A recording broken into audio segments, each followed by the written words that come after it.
Welcome to All Things Green. I'm Anton, here with my co-host Shelby to discuss a variety of topics from across the sustainability universe. Shelby, how's your day today?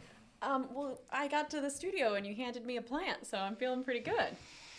Yes, I did. So that plant that you have there is Tree of Heaven. It's an invasive, and it's actually the host plant of the spotted lanternfly, which is an invasive insect. Why'd you give me the invasive one? Because I wanted the native one. This feels like some kind of discrimination, but it's very beautiful, I have to say. It is beautiful. Tree of Heaven is beautiful, but the spotted lanternfly just destroys crops and stuff like that, and you see them all over the place, which is bad. And if you want to chop down a Tree of Heaven, cut it off at the base, take a little bit of diesel and a paintbrush, and paint the diesel on the rootstock that you freshly cut, and that'll kill off the tree for good. Oh, a good use for diesel then, huh? Yeah, good use for diesel. And also for my van that I bought. Oh, I can't wait to get into that. Yeah, But not today. Just really quickly, before I put this any closer to me than it already is, you said there's larvae on it? Well, there was when I broke it off. I didn't see any on that particular branch, but yeah, there's like these disgusting little, like, almost like inchworm looking type of larvae.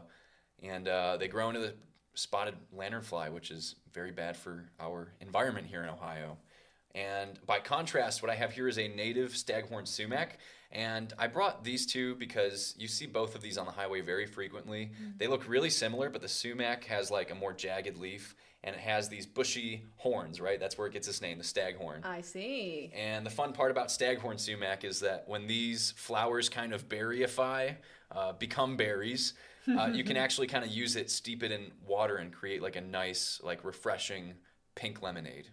And it's awesome. That. Yeah. Well, I have to be honest, you've promised me so many things in the past, from sauerkraut to Don't do this. to I'll bring the kraut sauerkraut next week. rolls, Next time, I promise. that I don't even want to ask for your staghorn lemonade because I just don't want to get my hopes up. You know, there's so many projects that I'm working on right now. Give me a little bit of grace because there's so many cool things you could do with native plants and with cabbage that sometimes it's hard to get around to all of them. Yeah, plus you got to decorate your van with all the native plants you're Yes. collecting, so you're a little busy. I get it. Yeah, I'm gonna hang them upside down, dry out my sumacs, and yeah, that'll be fun. I can't wait to see the final product. Well, I got these plants on the hill, and something else that I found on the hill, the news outlet, is a horrible opinion piece. Okay, tell me everything about it. Well, I came across this, like, sometimes articles will just pop up in like my Google recommended feed, right? And I try and search for articles outside of just that, right? I don't want just the echo chamber that I'm in. But this one kind of peeved me, I'm not going to lie. It was about how somebody wrote an opinion piece about how we should just let the fossil fuel crisis, you know, the overconsumption of fossil fuels, be solved by the market, the economy. And like on the surface, I think like as Americans, we kind of think of the economy as something that kind of works itself out. You know, if you just let it alone, everything will be fine. But the fossil fuel crisis is much more urgent and needs to be solved, I think, with a little bit of government intervention. And I want to talk about that more with you. Mm-hmm. But yeah, some things in the economy, they probably do just fine, you know, being left alone. Other things, we're probably going to need the government to step in and play referee so that we don't destroy the world. You know what I mean? It reminds me of when I took health economics in my public health training. And I'm not an economist, so I'm sure it's more complicated than what I'll lay out here. But we talked about the difference between normal goods and then health-related goods. So if you go to a grocery store and there are apples and pears, and apples cost twice as much as pears, there's not a huge difference between those two things. You don't really have to have one over the other. So if apples and pears are normal goods, it means it will respond to market forces. If apples are more expensive, people will buy pears. But if you need insulin, there's not an alternative. So no matter what the price of insulin is, you'll die without it. So it's not a normal good. You'll pay whatever you need to pay to get it, or you will perish. And so I think that might apply here when we think about the climate crisis in terms of, well, the market's not going to work itself out because we aren't actually able to see externally some of the harms that come from this. So it's not normal goods. It's more complex than that. And you set that up perfectly. Like the fact that We're thinking that clean energy, and clean energy, by the way, is making leaps and bounds. But still, the cars that people drive, especially in poorer communities, if we were just to say, okay, we're gonna have to wait around until like everybody gets an electric car and we're gonna have to travel from place to place, like that's gonna take a long time. Like the climate crisis is much more urgent than that. And so you actually brought this up to me. Some conservatives who lean into the idea of climate change. I don't know, is there a name for those? Eco-cons or something? Something like that. There's a group called Republic EN. Oh, Republican EN. Yeah, that's what it was. Yeah. Yeah, they are conservative Republicans who also believe in climate change and have some ideas about how to fix it, which are interesting. Yeah, and I wanted to talk a little bit about that because, leaving the economy alone, I was like kind of libertarian for a while, and so like that made a lot of sense. That was like an attractive argument, and I guess trying to also rope people in who kind of hold those more fiscally conservative, fiscal responsibility type of values. I think that we can find some common ground with these people. Yeah, when we absolutely. talk about, yeah. Totally. The way I learned about Republic EN, for example, and I, by the way, don't know if they prefer it to be pronounced Republican or Republic EN, but I saw the founder speaking about his views on climate change and how he, as a conservative, identifies as also an environmentalist. And he gave all these examples of things that he doesn't think work in terms of economic incentives to reduce climate change. So incentives themselves were things that he didn't think worked, just giving people rewards for making better choices for the environment. And he also doesn't believe in regulation. So he doesn't want to regulate oil and gas because he doesn't believe that that supports a free market. But he was in favor of raising taxes on carbon output. And he was like raising his hands like, I know, I'm a Republican. I'm not really supposed to believe in higher taxes. But this is a crisis, and this is a way that we can avert that crisis by using the term that he didn't invent, but he used for this was externalizing internalities. So essentially showing the costs externally to the buyer of the costs that are sort of in the internal sphere of what will happen from using that product. So that was that particular person and his movement's idea, which I think you're right is a bridge between a conservative Republican who believes in climate change and wants to make a difference and someone like myself who thinks that taxes are a great way to do that, but also believes that regulations should be put into place and incentives can work. Yeah. And we talked a little bit about this off air. Like, what I would want to say to these Republic ENs is yes, we should do a carbon tax. And right, yes, and I want to give them the yes and. Yes. Yes, we should do this carbon tax and make sure that gasoline ends up being more expensive than, charging up an electric vehicle or even just being able to take public transit. Like, why would I want to pay, like $10 a gallon? I don't know. I'm just pulling a number out of the air. Sure, yeah, examples. Why would I want to pay a ton of money for a gallon of gas when there's the bus or the train? And that's kind of where I want to get into my next point, because if you are taxing carbon, it's kind of a regressive tax. Like, rich people are going to be paying a lot for the gasoline, but also poor people are going to be paying a lot for the gasoline, and it's going to affect poor people a lot more on their minimum income to be able to support their life, getting to work, getting to the grocery store, to the doctor's office. It's going to cost them a lot more to take their car around, right? Exactly, yes. Yeah. So poor people spend more of their income on purchases, on things that you have to buy rather than paying for services or investments. And so they will feel increases in the cost of carbon in a much higher percentage of their spending than a wealthier person who it will be an inconvenience.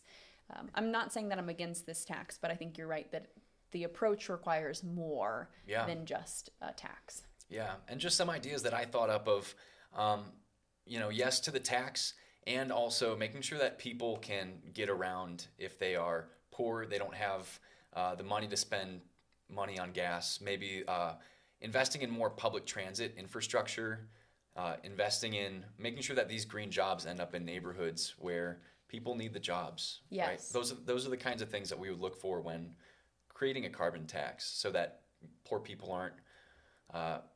who are affected disproportionately can also make a life for themselves and be happy and Thrive.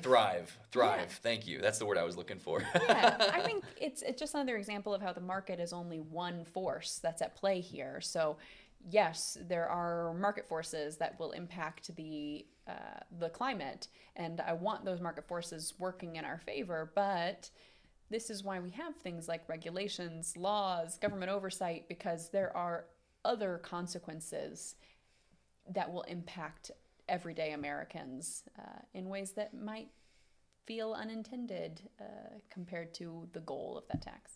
Yeah.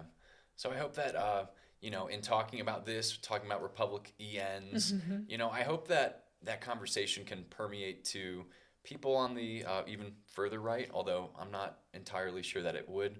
But I think the fact that we would want to see fiscal responsibility and a little bit more, I think that's important. I think so many times the left will get painted as like just not fiscally responsible. The right will get painted as fiscally responsible, whereas really we all want our tax dollars stewarded, and we all want communities to thrive at the end of the day. So absolutely. Thanks for talking about that. yeah, absolutely. So on to our next, Shelby. Yeah. What do you have for us? Well, we just got talking about taxing oil, and I'm not normally pro oil, but there is an oil that I love. Oh.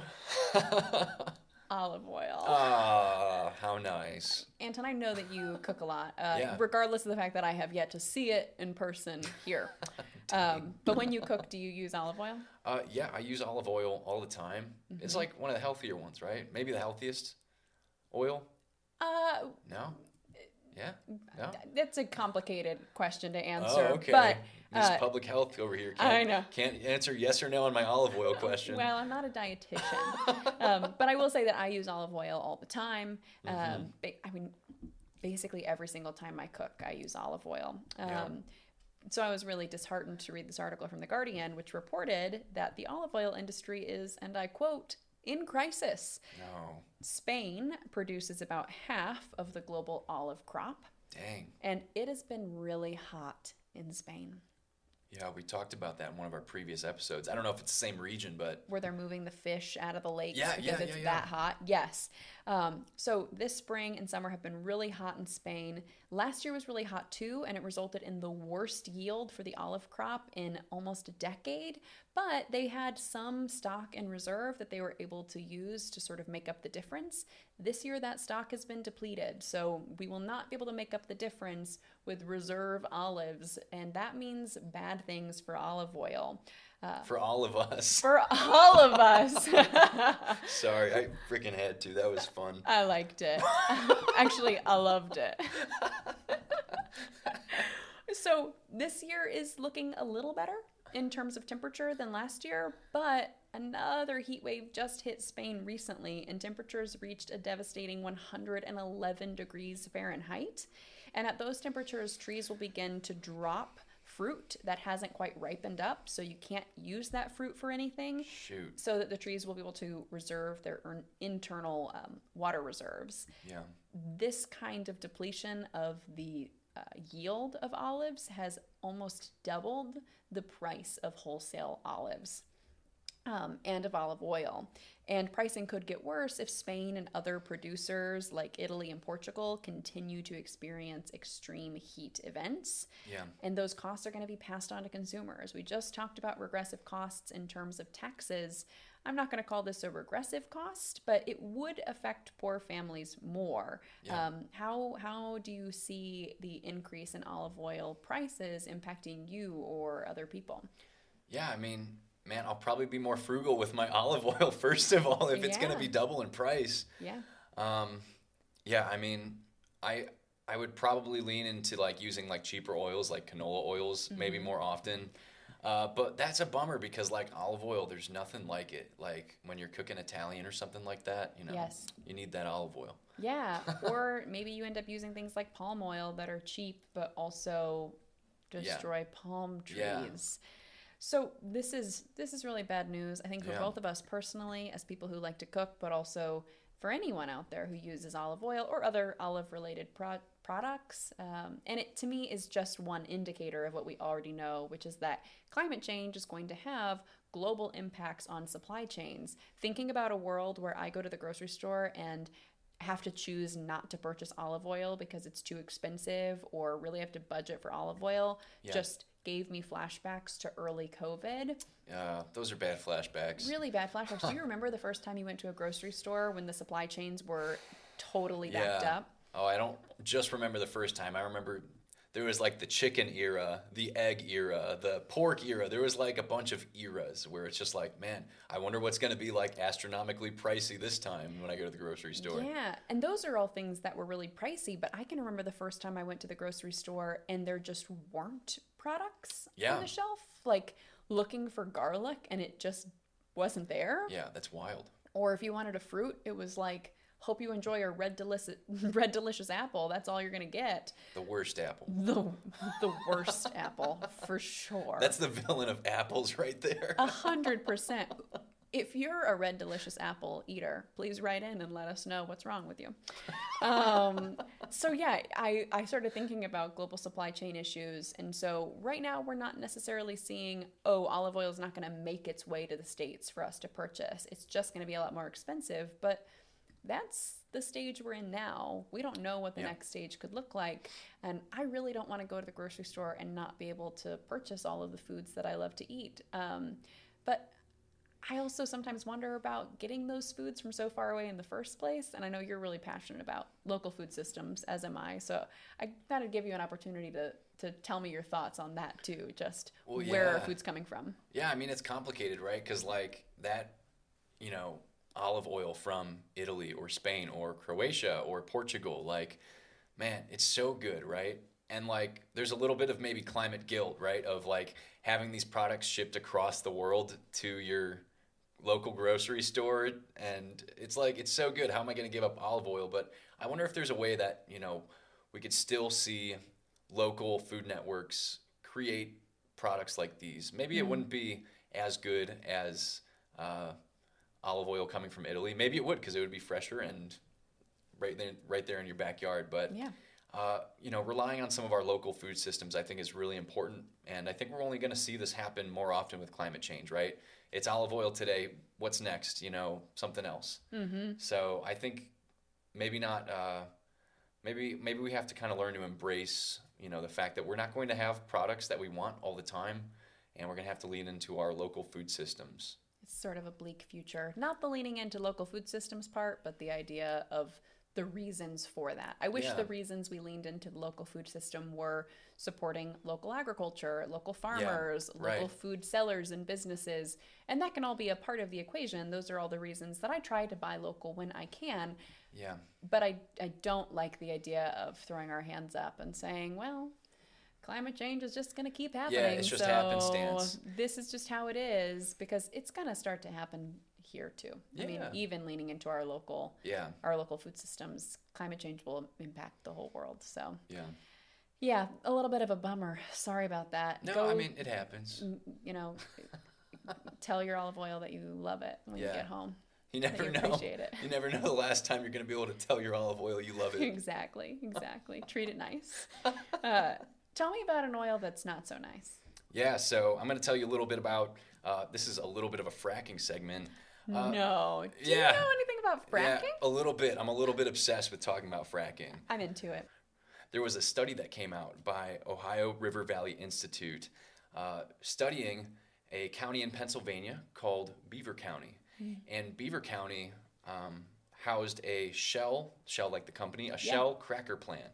And Shell, we've talked a little bit about cracker plants before, but I'm just going to go over it really quick for some of our listeners who hasn't heard that episode. Yeah, please do, because I already started thinking about like cheese and crackers, and I'm pretty sure that's not what it is. Yeah, we're not talking about Ritz. We're not talking about saltines or oysters or any of those multi-grain crackers. We're talking about a pipeline of natural gas that goes into a big industrial operation, and they use high heat and pressure to basically explode this natural gas into different plastic pellet compounds, and then they use fossil fuels to then ship those plastic pellets out to make single-use plastics and other things. So this is like a really dirty industry. This is really not somewhere that would be fun to work. And on top of that, the Ohio River Valley Institute study showed that this cracker plant moving in actually hurt the county's local economy.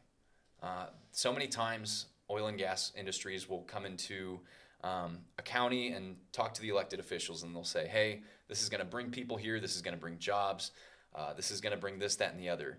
And we see over and over again, counties in Pennsylvania, in Ohio, the GDP and the actual jobs either kind of stay the same or they actually go down. And one of the big reasons for this, I mean, some people might not think this way, but as somebody who lives in an urban area and hasn't really needed to live by an injection well or a cracker plant, I think, why the heck would I want to move into next to a fracking operation where it's loud and it's bright all the time and it's like you have a higher risk of getting cancer? Like, what are the draws there for these cracker plants? So I imagine that there are people who would paint this as an opportunity to work. But it sounds like the study you're referencing didn't show that that was true for Beaver County. Right. And this is something that we've talked about on the podcast before. Like, workers often kind of get the raw end of the deal. Workers sometimes are paid as contractors, so they're not protected under jobs. They're not given the proper PPE or even always let in the know about the dangers that they're facing with an oil and gas industry. Sometimes these are part-time employees that don't get benefits, and even when it is a full-time job, you're not always going to get the pay that you hoped for a dirty industry that you can get injured or, end up with severe health problems later in life. And I think I remember you telling me once that because of the secrecy in the industry, if those workers do get sick and go to the doctor, they're not even allowed to know what made them sick, just that they are. Yeah, it's wild. The legislation that's written to protect the oil and gas industry is sick.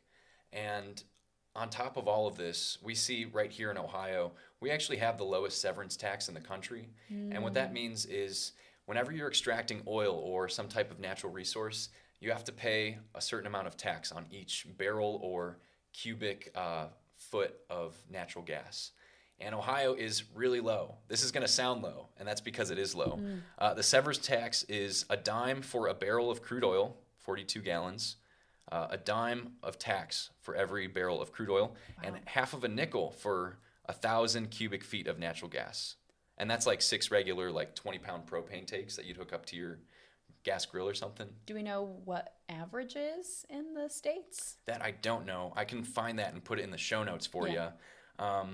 But the fact that the legislators basically have such a low severance tax in Ohio, they write laws to welcome the oil and gas industry in, and then the industry just lets working communities, poor communities, Appalachian communities down.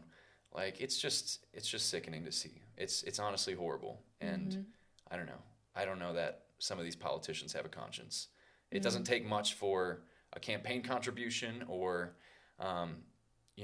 even just some empty promises to get elected officials on board with oil and gas, and it's very frustrating. Yeah, I can sense that. It reminds me somewhat of when we recently talked about Deb Haaland and the Willow Pipeline and how some of the reasons for pushing that project forward, as stated by folks in favor of the project, were bringing jobs into Alaska. And I don't have a feasibility study or a cost-benefit study in front of me to make any broad claims about it, but it does make me wonder whether those kinds of studies were done, or was it just, it's a new business, so we know it will bring jobs. Did we consider the things that you're talking about that were uncovered in this study when we moved forward with that project? Was there evidence of what that would mean for workers in Alaska? And I actually talked to one of the former county commissioners of Athens County, Ohio. Her name is Roxanne. She's an excellent mentor to me. I work with her at Buckeye Environmental Network. And, she basically, as somebody who was on the elected official side and, talking to oil and gas industries, like, these industries are going to create whatever stats they want. They're going to say whatever jobs they're going to fulfill, whatever GDP is going to be raised in the county, whatever benefits they're going to give to the state in severance tax. But we see empty promises over and over again with the oil and gas industry. And on top of that, they are just ruthlessly trying to get into Ohio. And I'm kind of saying it's a little bit conspiracy-ish, but with the state fracking public lands campaign right now in Ohio, where oil and gas industries are trying to lease public lands. Recently, it was found out that there are over 900 fraudulent comments. Whether it's from the oil and gas industry or not, we don't know, but they were all comments that were pro oil and gas. When Roxanne gave these people a call that was linked to the address, they said, no, we didn't submit these comments. That's obviously my email and my name, but no, I did not submit these comments. So just like ruthless, horrible stories about the oil and gas industry trying to fight tooth and nail to, do as much fracking as they can in Ohio. It's horrible. That is really horrible. I'm so sorry to hear that. And it's frustrating to hear about false promises that are made to communities that really need it. Absolutely. So the best thing that we really can do is advocate for green energy, green projects. We see other case studies by the Ohio River Valley Institute showing that communities who have previously gone the fracking route and the fossil fuel route, they've actually been able to thrive on these green energy manufacturing jobs. They are more sustained rather than just fracking going in, extracting all the oil and leaving maybe 10 or 15, 20 years later. These jobs are here to stay, and these are also jobs that are cutting edge. The technology is always getting better, and so we can hope that the case studies that they've shown that green energy is the way to go when investing in Appalachian communities. We can hope that the politicians and the elected officials, they can see the light on that and they can drift towards that, I guess. Yeah, there's the optimism that we want at the end. That's the optimism we need, honestly. Yeah, I sure hope that that's all true and that we'll be able to work towards a better future together. Yeah, absolutely. Well, Shelby, thank you so much for talking all things green with me. Would you please let our viewers know how they can stay in touch with us? Of course. If you'd like to stay connected to us, be sure to follow us on Instagram and TikTok at One Planet Media. That's ONE1. And if you'd like to rewatch full episodes, check out our YouTube channel, All Things Green Show. You can find all of our sources from today's episode in our show notes. We'll be back at the same time next week to bring you more news. Thank you so much for being a part of the global sustainability movement.